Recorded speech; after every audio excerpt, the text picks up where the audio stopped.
আসসালামু আলাইকুম। আজকে আমি তৈরি করেছি বিফ মোগলাই, যা দেখতে খুব লোভনীয় এবং খেতে খুব টেস্টি। মোগলাইটি বানাতে পুরো ভিডিও জুড়ে আমাদের পাশে থাকুন।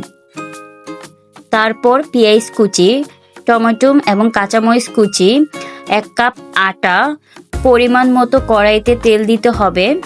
তেল দেওয়া শেষে ডিমের সাথে পেঁয়াজ কুচি, কাঁচামরিচ এবং টমেটো কুচি, সাথে পরিমাণ মতো বিফ, সামান্য ম্যাজিক মশলা, স্বাদ মতো লবণ দিয়ে নাড়াচাড়া করতে হবে।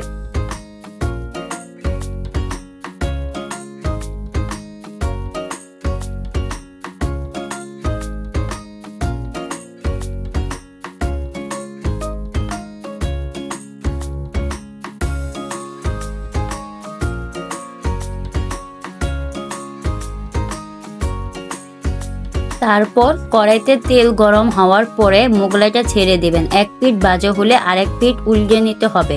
তারপর ভালো করে তেল দিতে হবে। তারপর আমাদের মোগলাই তৈরি। দেখুন কি সুন্দর এবং লোভনীয় দেখতে, খুবই টেস্টি। আপনাদের সন্ধ্যার নাস্তা হিসাবে বাড়িতে বানাতে পারেন।